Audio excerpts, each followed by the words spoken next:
recording? Ma'am, I Start. started. Okay.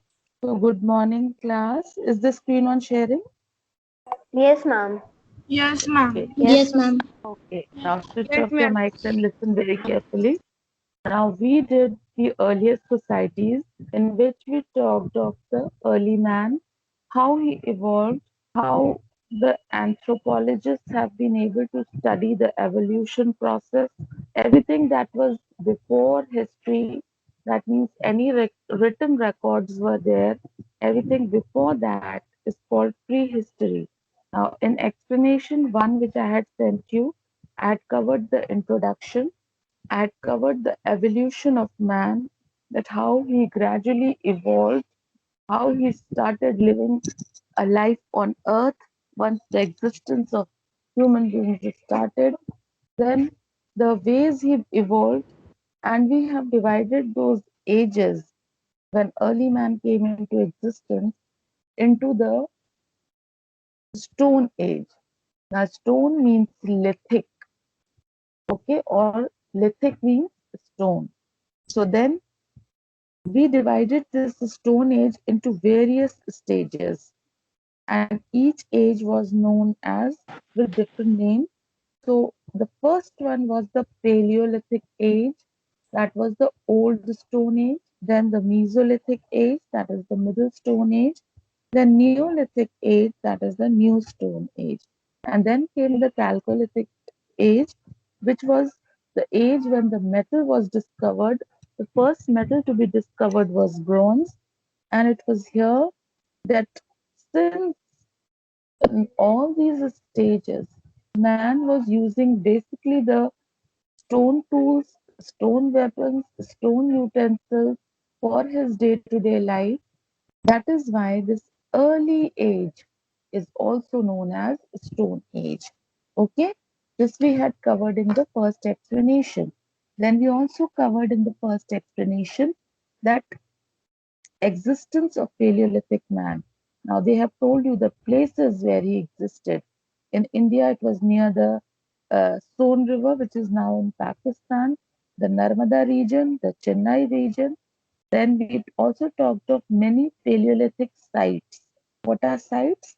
Sites are those big areas where man must have settled, early man must have settled, and he must have used the things there. So once the ground was excavated means it was dug open. The historians and the anthropologists found the traces of early man. Now, the places where these traces were found are written in red color here. You can see these. These are the places in India which are the sites for the Paleolithic man. Then we talked of the life of a Paleolithic man. So he lived a nomadic life. Nomadic life means he was wandering from one place to another in search of food, and he was hunting and gathering food. These were the two things he was doing. Hunting is clear to you, that means he was hunting the animals for his food, and gathering means he was storing up all the fruits, nuts, vegetables, berries, etc. through the plants, whichever, wherever he lived. So the area around it, whatever vegetation he had, he looked for it and found only the eatables and gathered them, stored them so that he could use it for further. Now he basically depended on hunting, and he was also being very protective from ferocious animals.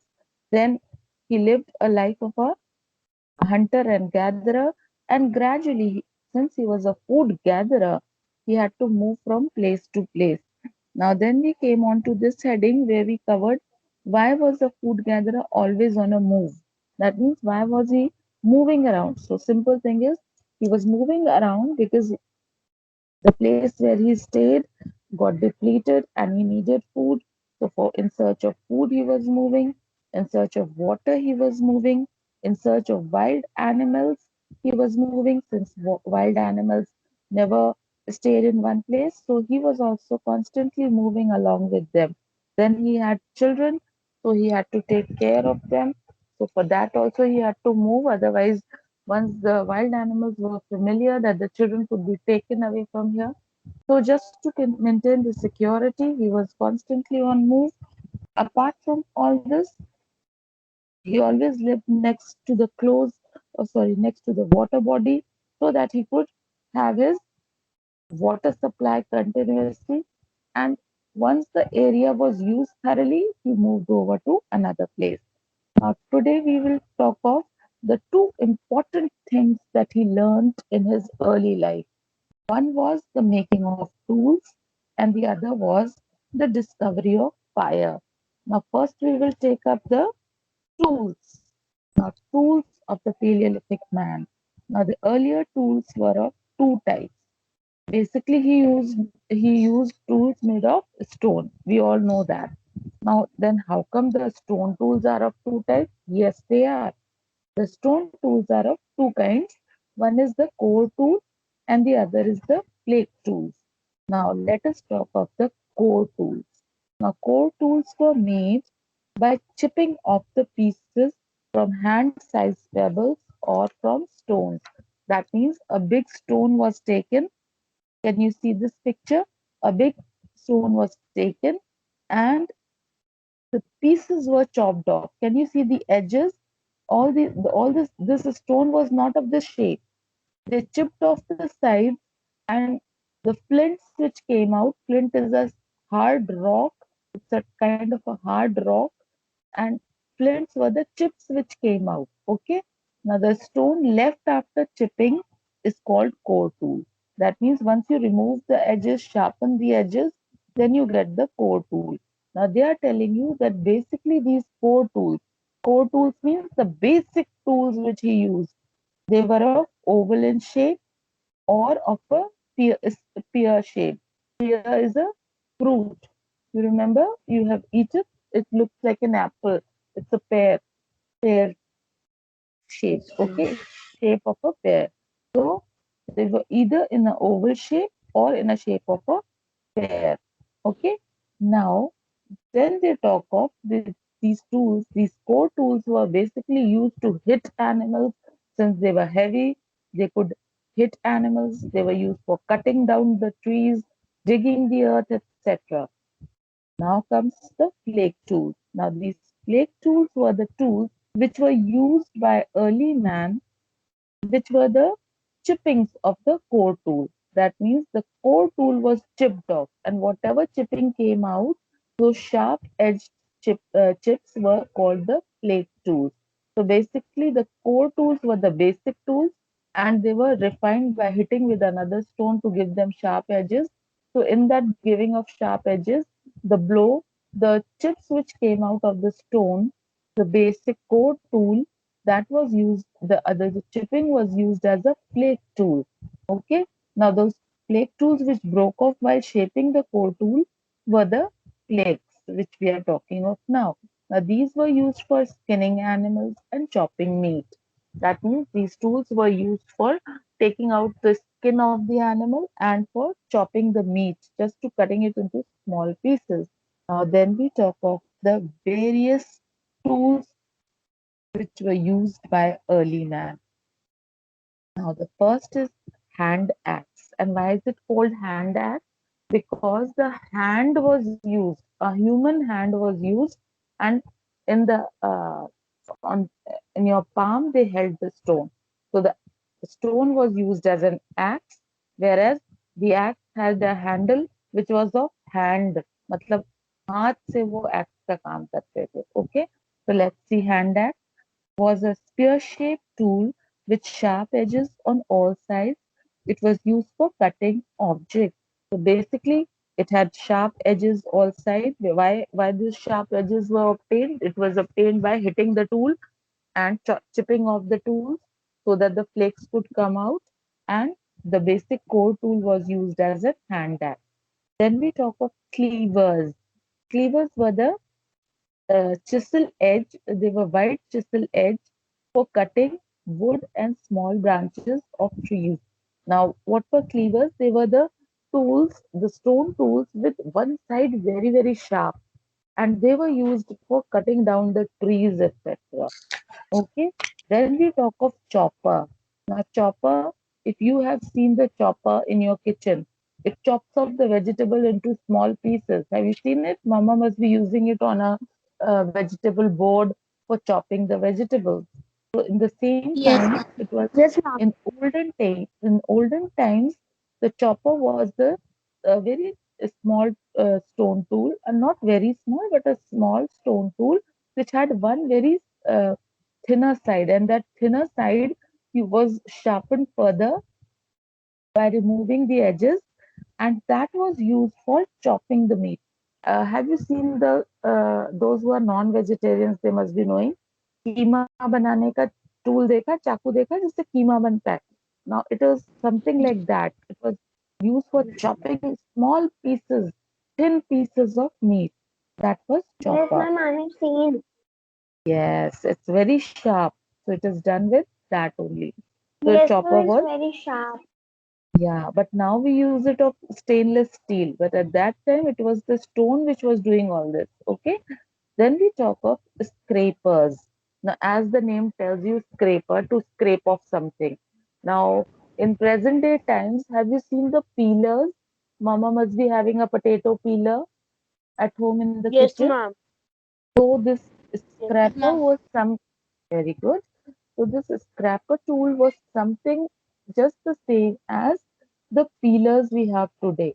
It used to scrap the skin of the animal. Okay, like the skin was taken off, and whatever flesh came along with the skin, it was removed through the scraper, and that skin could be used for wearing clothes, making clothes, etc., etc. Because earlier, the early man did not know how to wear clothes the way we are wearing today. So he used to tie up the animal skin and leaves, etc., to cover himself. Then arrowhead. Now arrowhead is this. Can you see the picture arrowhead here? Now the Yes, head ma'am. of the arrow, the head of Yes, the ma'am. arrow was it was again made with a stone. Now this stone was not of this shape. They have removed the edges, given it a sharp edge on both the sides with the pointer here. Can you see the pointer? And this was used as a hitting the animals who were running away. So arrowhead was used for killing running animals or the animals who tried to escape. Since they were hunters, they could not run at the speed of an animal. So they used to throw this arrowhead on them, aiming at them, and used to hit the animals with that. Then we talk of the last kind of a tool called budge. Now, budge was used to make deep holes in the earth. Acha. Present day tools. Have you seen the gardener using a khurpi? Have you seen a khurpi for Yes, ma'am. planting Yes, the ma'am. trees? You Yes. dig out. Yes, Yes, ma'am. ma'am. I've seen. So Yes, your ma'am. I have garden. seen. Yeah, very good.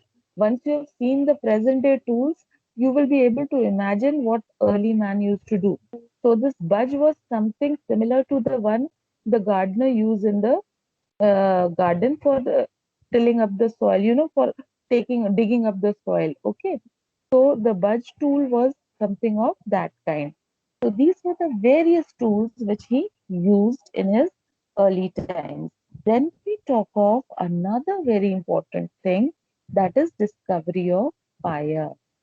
Now, discovery of fire was by chance. It was not that he was working and experimenting and he came across. No, he was, maybe early man was sitting and rubbing two stones when one of the stones while rubbing produced a spark, and there could have been some dry leaves on the floor which must have caught fire.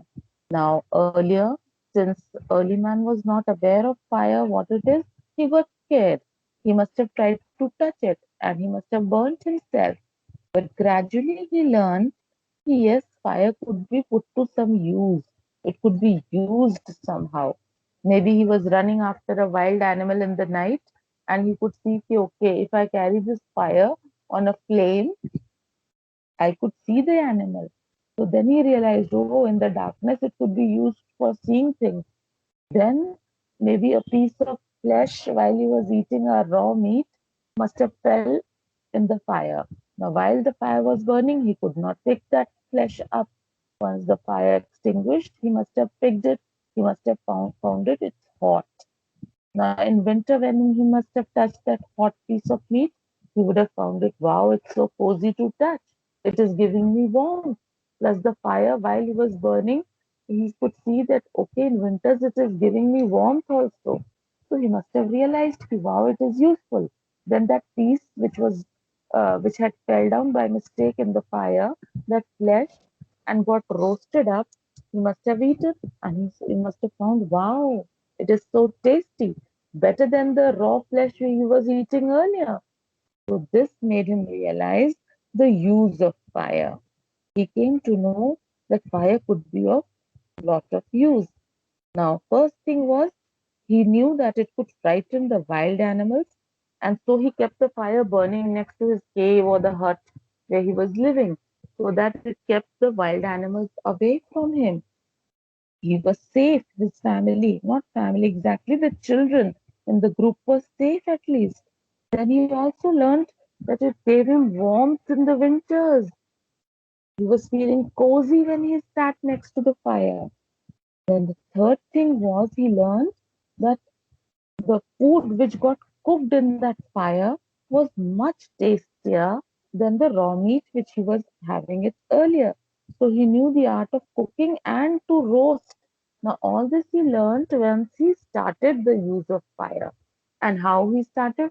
By mistake, while he was rubbing the two stones, a spark came out. The spark must have felt on the dried leaves nearby and must have caught fire.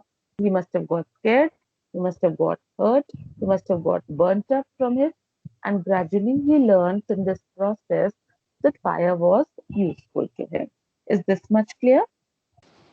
Now we come on to the Yes, next ma'am. heading. Good. Now we come on to the next heading, art of the Paleolithic man. लो भाई, बहुत drawing वॉइंग भी आती थी उनको. Like now we know how to draw properly. But can you see this picture? It is just giving you the image, just an image, and through this you knew कि अच्छा हाँ उसे कोई तो जानवर बनाया है, right? So in this way he depicted. Now we don't. Early man did not have paper and pen and crayons to do all that.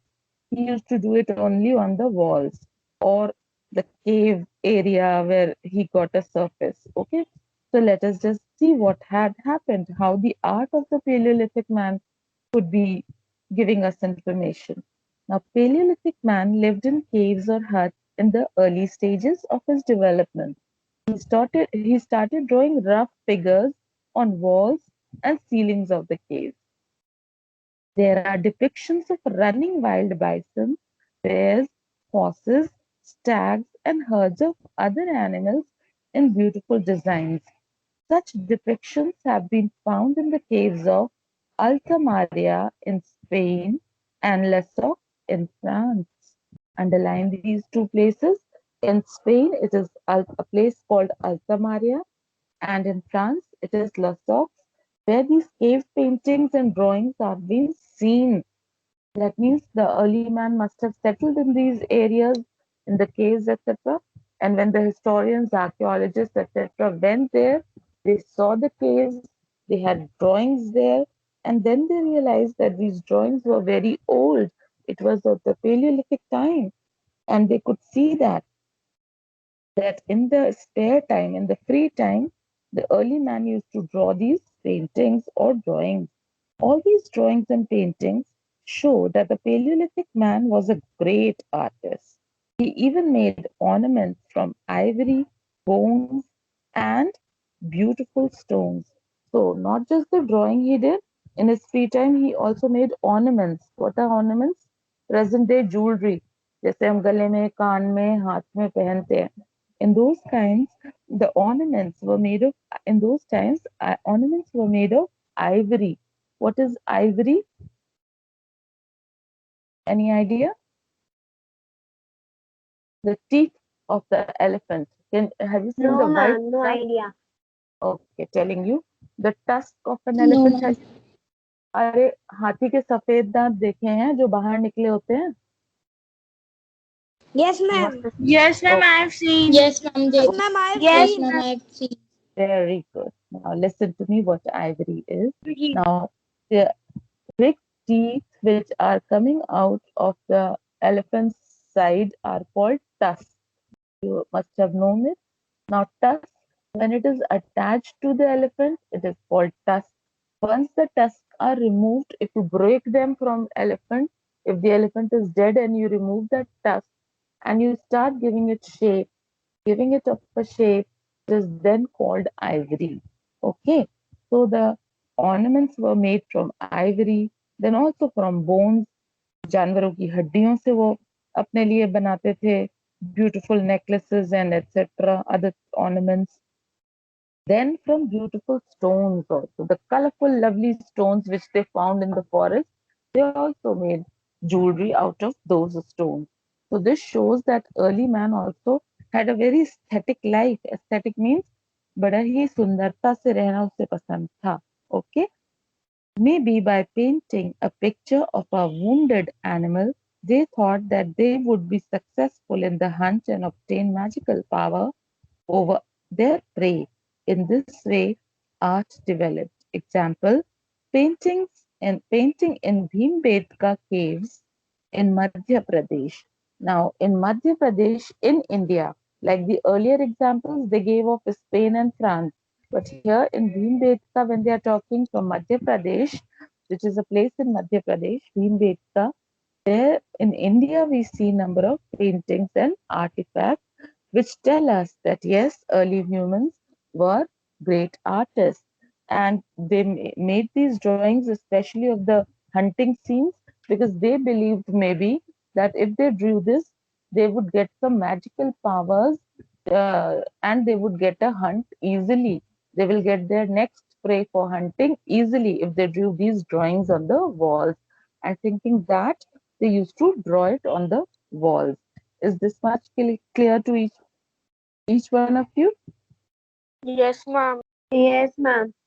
Okay, so for today's class, we'll stop till here and we will Ma'am, can I continue. stop the recording? Yes, child, please do stop Okay, the ma'am. recording.